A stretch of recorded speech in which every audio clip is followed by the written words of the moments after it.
Hey, this is C Detail. I'm Chris. And this is MMA For You. I'm going to be doing my MMA Q and A for August 2013. I'd like to plug Born to Fight Kimonos. Just visit their Facebook page if you want to find like MMA gear, jiu-jitsu gis and whatnot. And shout outs to Rick 1982, Kevin Spacey, Justin Brunson, Legal Elbow Radio, Philon 99, Mysterious Alien, Chevy 67 Chelios, Birdman 23, Mikey G 789, Carnius 797, Blackett 123, Need Answers Please, Winter and Winter Rapala Fishing. Okay. Two of the questions I got have to do with the Bellator pay-per-view. Kevin Spacey asked me, what's your opinion on Rampage versus Tito?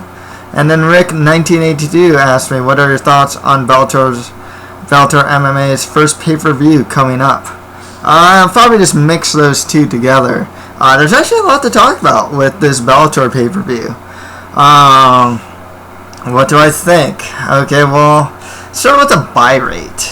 Okay, you got this card in the beginning of November. It is sandwiched in between like GSP, there's a GSP card here, and I believe the Pacquiao Rios boxing card is on here, among other cards that, just pay-per-views that are going to be on during November. So with that type of competition, you're asking $35 to $45 from people.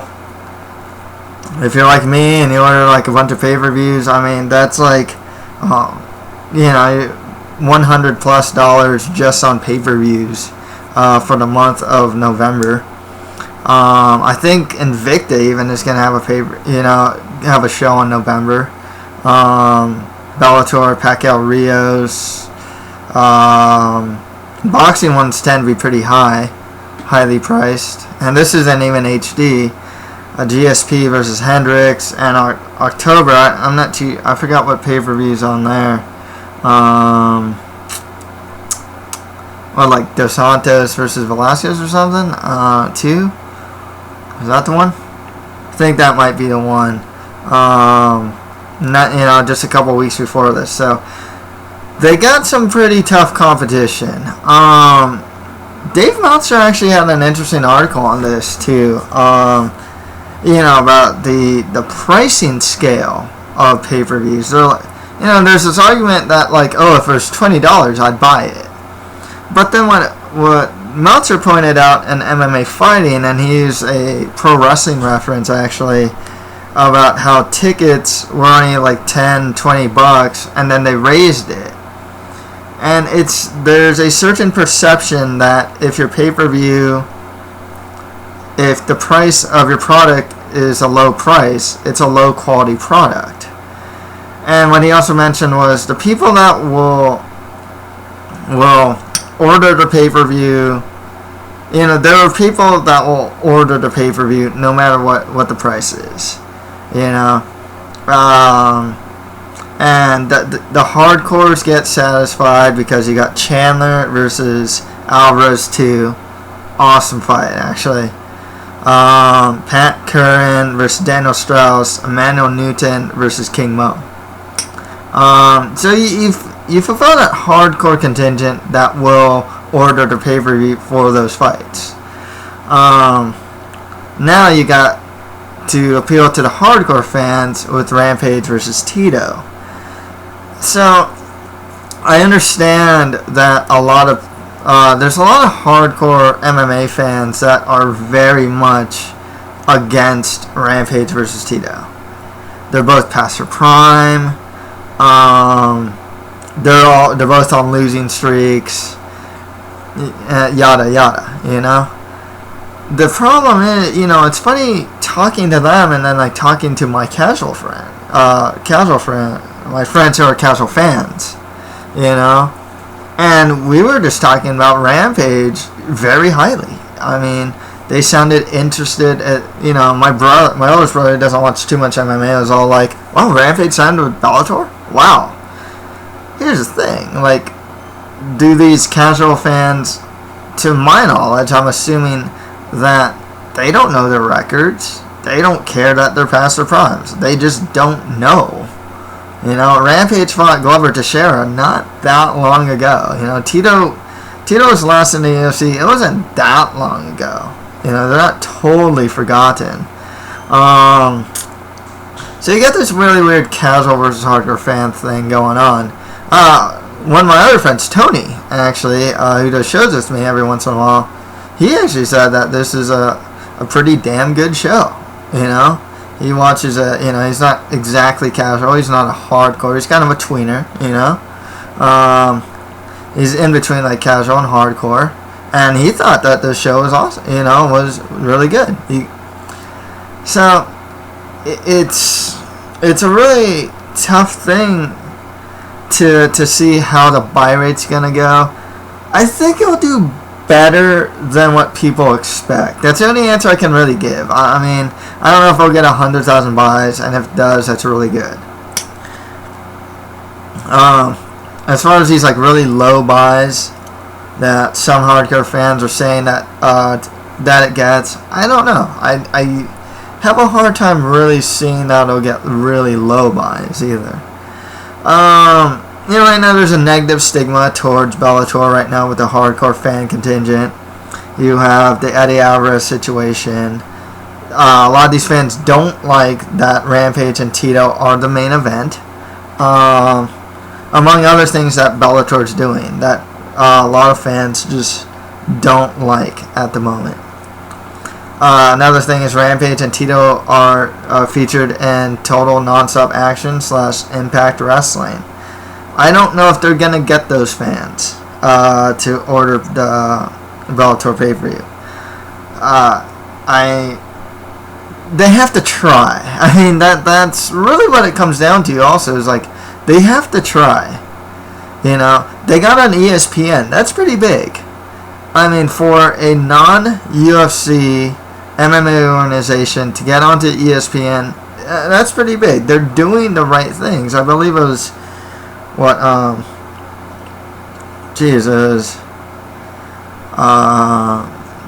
the guys on the SRN and on ShareDog, he was just saying they're doing what they should be doing, and I agree with this opinion. You have to put Rampage and Tito in the main event because they're more well known than guys like Michael Chandler, Eddie Alvarez, and all those guys. Some MMA fans find it to be an insult that they're the main event. But the way I see it is, you put these guys in the main event, and the people that paid to watch Tito versus Rampage are gonna watch guys like Chandler, Alvarez, Curran, Strauss, Mo, Newton. You're enticing them with the names, but maybe they'll come away being fans of these other guys, these more Bellator homegrown guys. But yeah, a lot of people find that to be an insult. I don't. I really don't. This is combat sports. You use names to elevate other names. I mean, that is the way it always worked. I mean, what's boxers, became names from fighting De La Hoya. That's just what it is. You have to use the older names to promote the younger guys, because they have more name value. That's just the way it works. I don't think it's insulting by any stretch. I think it is just business, and I understand why they do it. So yeah, I don't know if it'll do great as far as pay-per-view buys. I think they might be putting themselves in danger doing the triple title fight. That's another topic here, as Strikeforce Nashville had 3 title fights, they were stinkers. The whole 3 title fights could all go to decision. I mean, it's a risk they kind of have to take. And that's another thing people are mentioning too. Oh, you're putting all your big names on the pay-per-view. What about this season of Bellator? How are you going to improve the ratings there if you're going to use your guys for the pay-per-view? And the question, you still have guys like Shlemenko. He's fighting Cooper. Still have Volkov versus Minikov. I mean, they can still have tournaments going on. I know Lima versus Saunders 2 is a main event, if I'm not mistaken. They're going to have some weak cards. I think one fight card's like Patricio Pitbull versus Nunez is the main event, and co-main's like Houston Alexander versus Matyushenko. They're going to have some weak cards in there. That's a given. But, the tournament format actually kind of helps in a sense. Because if they just put like a lot of tournament fights, you have your weekly Bellator cards, So, in a sense, the tournament actually kind of helped in that sense.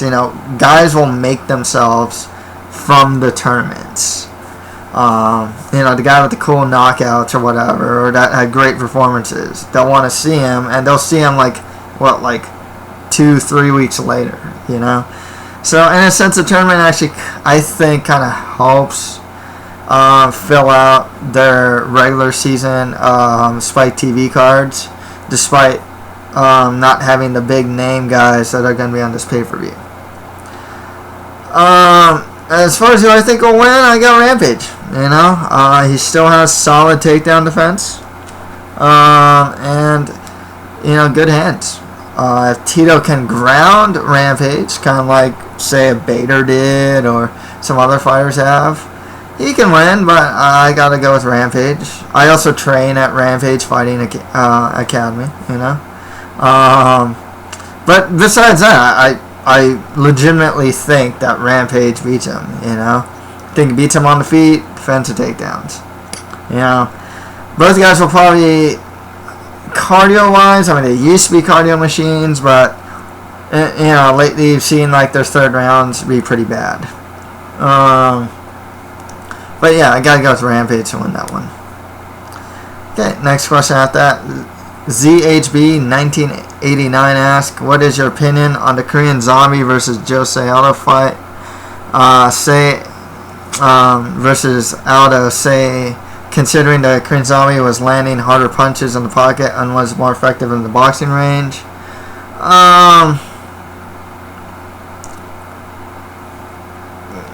There's really not much I can really say about that. I think it's debatable that he was landing harder punches. I thought Aldo was actually landing the harder punches.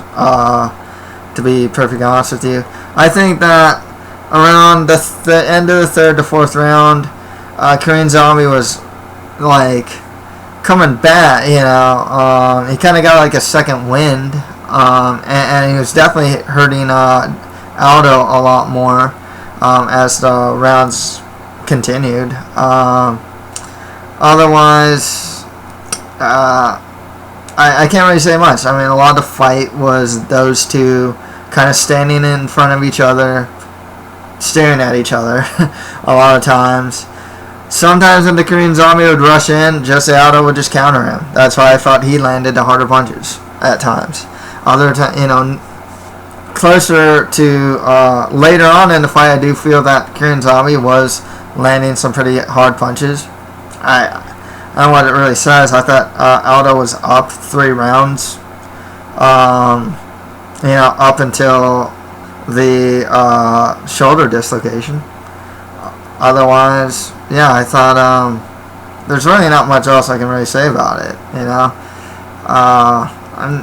If Korean Zombie wants a rematch, I'd like to see him get a couple wins. Otherwise, it wasn't a great. It really wasn't a great title fight. Not the greatest showing for both guys, to be perfectly honest with you. So yeah, that's all I can really say about that. Okay, another question from Rick1982. He asked, what do you think about the revealed cast for the new season of The Ultimate Fighter? Okay, before I answer this question, let's get a look at this list, man. Okay, on the women's side, we got Shayna Baszler, Revelina Berto, Jessamine Duke, Tanya Evinger, Laura Howarth, Tara LaRosa, Valerie Letourneau, Bethany Marshall, Sarah Morris, Peggy Morgan, Gina Mazzani, Roxanne the Happy Warrior Modafferi, Juliana Pena, Raquel Pennington, Jessica Rakowski, I guess, and Colleen Schneider. On the men's side, Chris Beal, Cody Bollinger, Louis Facette, Rafael Freitas, Davey Grant, Tim Gorman, Anthony Sharkbait Gutierrez, Emil Hartzner, Josh Hill, Chris Holdsworth, Patrick Holohan, Saran Kakai, Danny Martinez, Matt Munce, Lee Sandmeyer, and Michael Wooten. I like it. Men's side, there are some good prospects. Let me just list some of the prospects that I think are good. And granted, I don't know some of these other fighters, and they could be really good too. Okay, Chris Beal, legit prospect, 7-0, undefeated, 28 years old. Cody Bollinger, fought in Bellator, lost to Shamalayev, but still legit prospect, 22 years old, 14-3 record. Who else do we got here? Anthony Sharkbait Gutierrez, 4-0, 22 years old. Legit prospect, fought in Titan FC. Did really well in Titan FC. I was actually wondering what happened to this guy. Legit prospect. For sure. Josh Hill, 9-0 undefeated record, 26 years old from Canada. Legit prospect there. Chris Holdsworth, 4-0 prospect, 25 years old, out of California. I believe, I forget if it's Holdsworth. I think he has a win over Gutierrez as an amateur, actually. Patrick Holohan, 9-0 undefeated record with 1 draw, 25 years old, trains out of Dublin, Ireland. Trains at SBG with none other than Conor McGregor. Saran Kakai, 9-1, 23 years old, out of Coconut Creek, Florida. Legit prospect. However, from what I heard, he's fighting in Pancrase in September, so it doesn't look like he made it in the house. And I heard Danny Martinez, 28 years old, 18-4 record out of San Diego. I believe he fights. He's actually a solid flyweight. So that's another thing we'll see here too, which is really interesting. 135 pounds needs new blood. That it is actually one of the weaker divisions in the UFC. It's getting better, but the thing with 135 is like you lost like Joseph Benavidez and Demetrius Johnson to the 125 pound class, along with guys like John Dodson, Chris Carriasso, Darren Uyenoyama. You lost a lot of solid fight. Like those are 5 solid to top 10 fighters that you lost to 125. And as far as prospects go on 135, I mean, there's TJ Dillashaw. I mean, Rafael Sancho's coming off. I mean, you can definitely use a lot of new blood in that division. Also, it wouldn't surprise me, this happens all the time in The Ultimate Fighter, some of these guys go down to 125. And you need a lot of talent at 125 right now. I like the guys that I see. Recognize some of these names. A lot of guys are undefeated. Age-wise, too, man. I mean, you're getting a lot of guys in their 20s, Some good prospects here. Definitely could have some diamonds in the rough. I never thought of...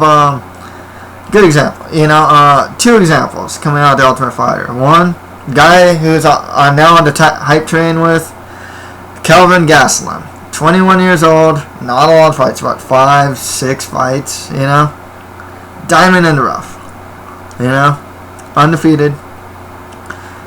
He looks good, Brad Tavares, only what, 25, 26, 6-1 in the UFC or something like that now. Total diamond in the rough now, you know. Just so you never know if some of these guys are. I see a lot of youth here, which is really good. You know, I see guys that are 23, 24 years old. Bollinger's 22. You know, a couple 25-year-olds. Sharkbait's 22. I mean, you got some young guys. I mean, some of the older guys. I mean, you got 28, so not bad. You got what, like one 30-year-old in here, one 29-year-old. You know, no, two 30-year-olds. You know, I mean, that's the men's side. Okay, let's look at the women's side now. I'm seeing a lot of these women fight. I believe Colleen Schneider is the Super Fight League strawweight champion. A lot of these fighters do fight at 125. Schneider, Roxanne Modafferi, Bethany Marshall. She got beat up by Barb Honchak last I saw her. Tara La Rosa. Interesting with Tara La Rosa, it doesn't look like she'll make it very far. 21-3 record, 35 years old. And she is going to fight Rin Nakai in Pancrase. So, doubtful that she made it. Tanya Evinger, she's fought at 145 against good old Gina Carano. Actually, she didn't know if she wanted to punch her or kiss her. Let's see. You also got Revelina Berto, who is related to the famous boxer. Actually, daughter. I forgot actually. Got two easy favorites here with Shayna Baszler. She's 33 years old, 15-8 record, but she's fought the who's who of women's MMA. She's beat like Sarah DeLelio. She lost to Alexis Davis. No shame there. She's beaten her before though. She's fought Sarah Kaufman. She's fought in Strikeforce. Fun personality as well. She's like a total rocker. Trains with Josh Barnett. You see her ground game. I mean, she smothers opponents and makes them extremely uncomfortable when they're underneath her. Early favorite to win that one. Surprised that Baszler isn't immediately signed with the UFC, to be perfectly honest with you. She's more than worthy. Jessamine Duke, who is coming off a no contest to Nariam Nakamoto. 2-0, undefeated record with one no contest. One of the tallest bantamweights you'll find. She's 27 years old. She has trained with Ronda Rousey.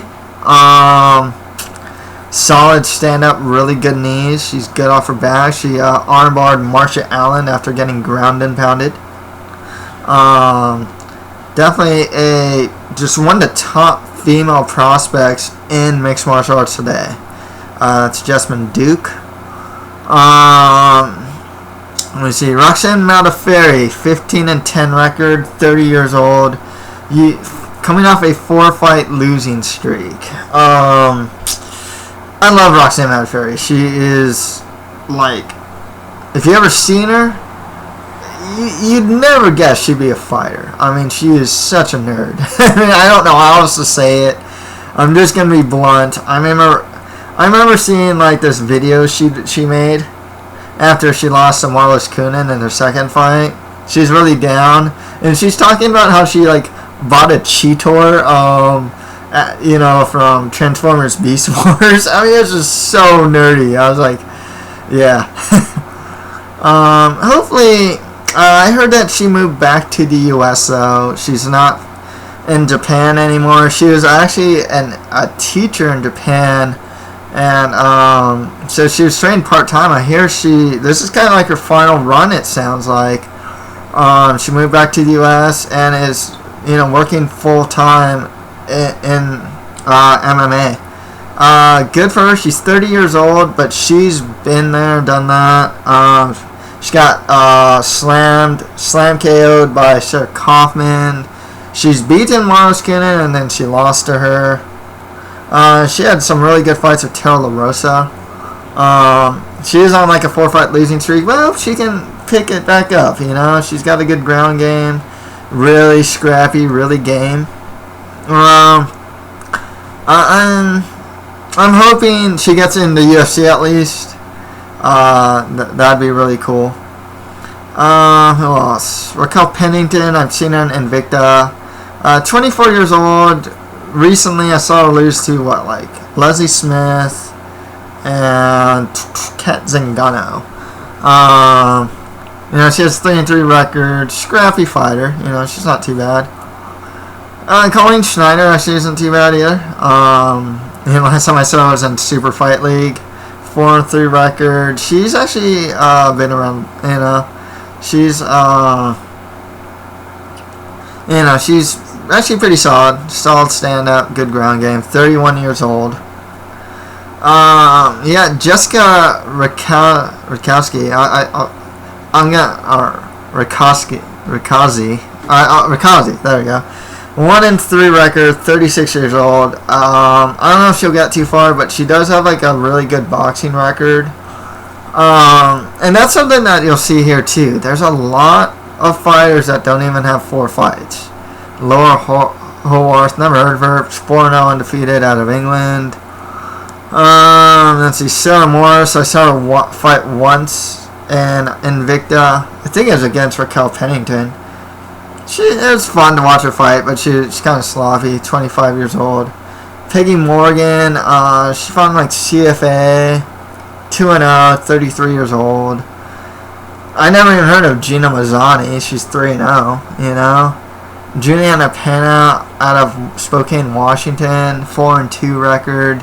So you don't got great records. You have a mix of some youth and more veteran fighters. And even funny, I'd consider even for some of the more veteran fighters, they don't have this amazing amount of fights either. I think with the women, though, you'll see fun fights. I think ultimately you will see a lot of that, sloppiness that you do see in women's fights. I mean, you're seeing a lot less of it, especially lately, especially in, Invicta cards. I mean, you're seeing just so much less sloppiness. But some of these fighters that I've seen, a lot of them don't have great stand-up by any stretch of the imagination. You got a lot of good grapplers here. But yeah, overall, it is a good cast. I would imagine that they're going to keep a good amount of these fighters in the UFC, give them 1 or 2 fights. If I were to pick who'd win, it'd be either Shayna Baszler or Jessamyn Duke. Probably Baszler. As far as who they keep, those two. Maybe Revelina Berta. I gotta see what her fights are like. Tanya Evinger, she's pretty good. Maybe Bethany Marshall. She's only 25. She is gonna be small for the weight class. Roxanne Modafferi, I hope they keep her. Raquel Pennington, like I said, I always found her to be solid. Colleen Schneider, solid fighter. And yeah, I like what I see. What do I think about the cast? I really like what I see. You got some great prospects on the men's side. You got some really good female fighters on the women's side. The only fighters, I'm actually surprised didn't try it or didn't make it. There's and they're all out of the same camp. Miriam Nakamoto, Leslie Smith, and Sarah DeLelio. Those 3, though, they deserve to just fight in the UFC straight out if they ever get offered. They're that good. Leslie Smith, in particular, I think is awesome. Okay, and the final question from T Fox: what is your list of the most underrated and overrated fighters in the UFC? Tough one. I tend to underrated. I think Brad Tavares is I'll say it's underrated. I have to think about this. I actually didn't write this list down, so let me think. Brad Tavares is pretty underrated.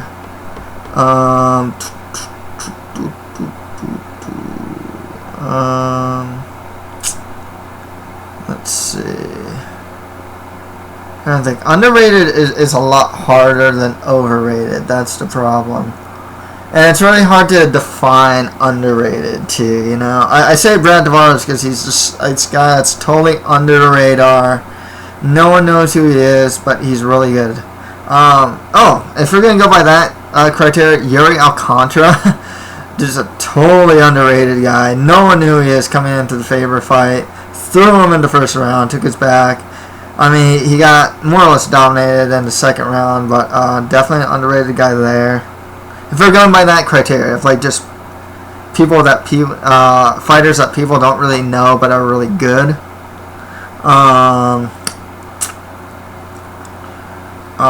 Claude Patrick, he's a welterweight, totally underrated. He hasn't fought in a while. Last time he fought was against Brian Ebersol. Who else? Claude Patrick. What I would probably say more just like these like dark horse type prospect type guys. I'm trying to think of who else is just like this totally underrated guy.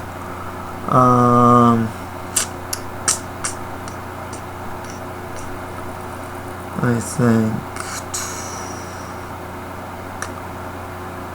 That's about it. I'm trying to think of guys who are just like really quietly getting win streaks in the UFC right now. Those are the guys that I think are just absolutely underrated. Or else, you know, even like Claude Patrick, you know, it's like he had like a 4-fight win streak. Always. I don't know if you'd consider him underrated, but Mike Pierce, just in the sense that like he's always on the Facebook prelims, and the guy had fights with top guys like Kozhek and Hendricks that he arguably could have won, and against Kozhek, I think he should have won. He's a guy that's totally underrated. Going by that criteria.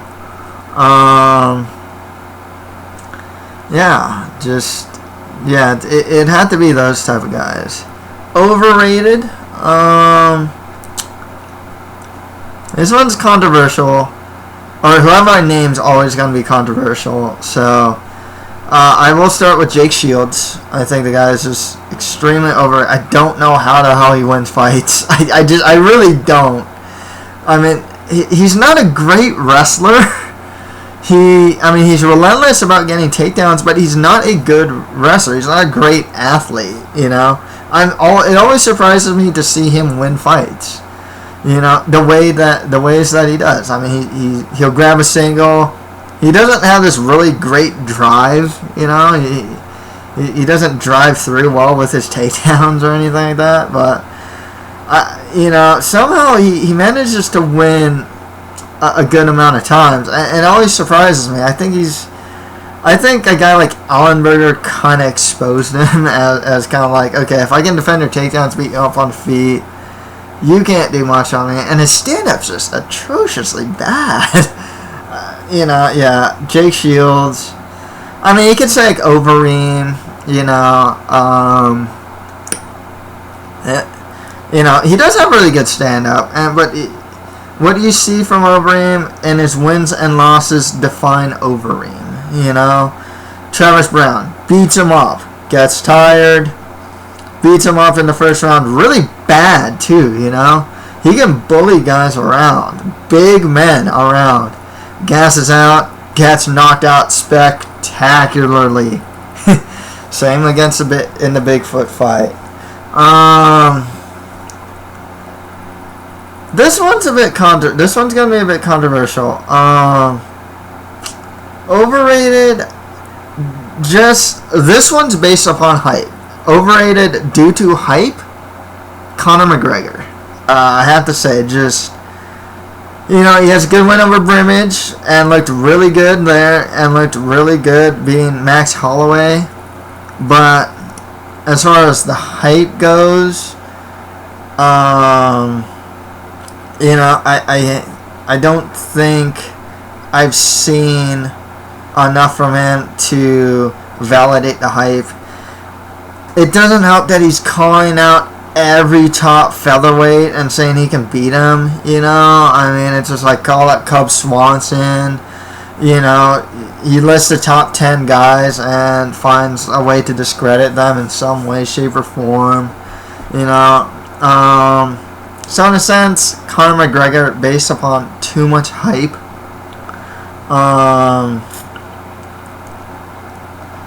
Let me think. Who else? Who's overrated?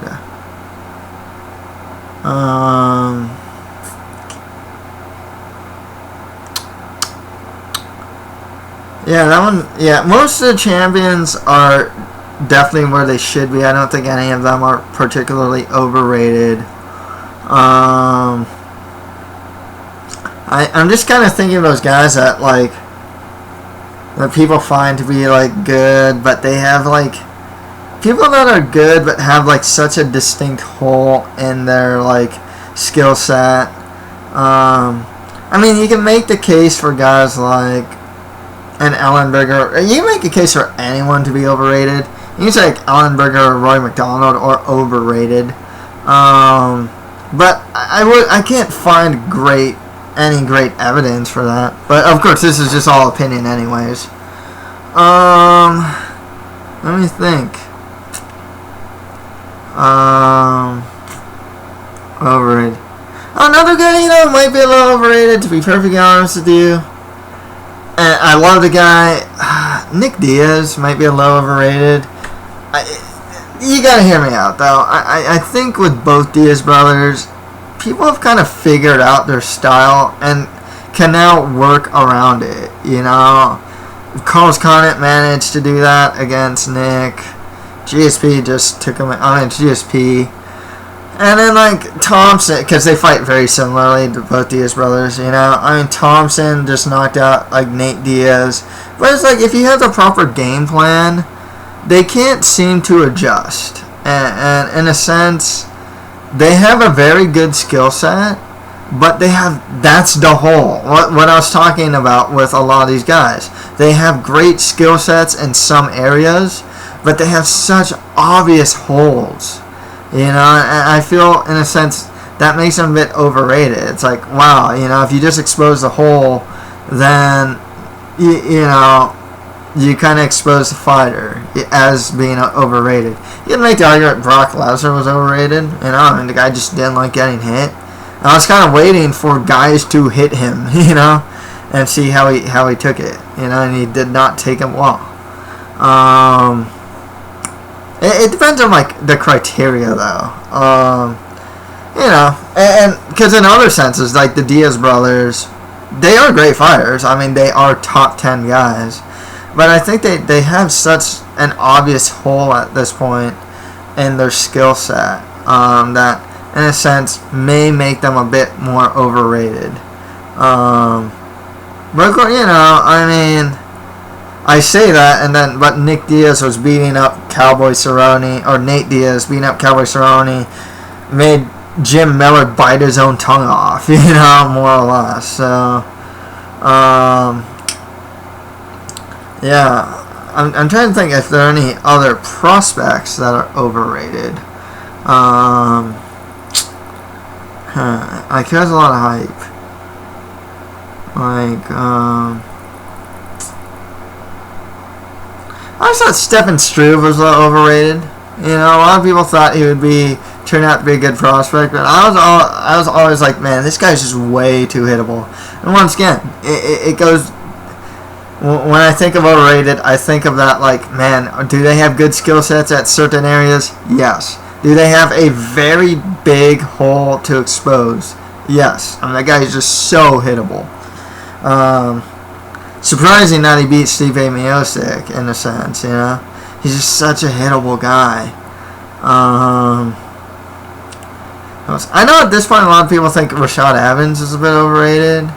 I don't think so. I'm just kind of thinking of, like, also who have people said are overrated. I know they said that about him. I think at this point Hector Lombard might be a bit overrated now. he had that huge win streak coming into the UFC from Bellator. I think he's been a bit exposed, you know what I mean? Yeah, so if you're going to go by rankings, there are a couple guys that, like, you know, I know some guys would argue, like Tim Bosch or like Mark Munoz. It's like, wow, they're top 10 guys. Bisping's a top 5 guy, and I guess you can say they're overrated in a sense from that perspective based upon their rankings in comparison to their skill set. But otherwise, I personally don't think they're overrated. I'm just kind of thinking out loud who other people think are totally overrated. I should have already wrote a list, but there's like, it depends on their criteria too, you know?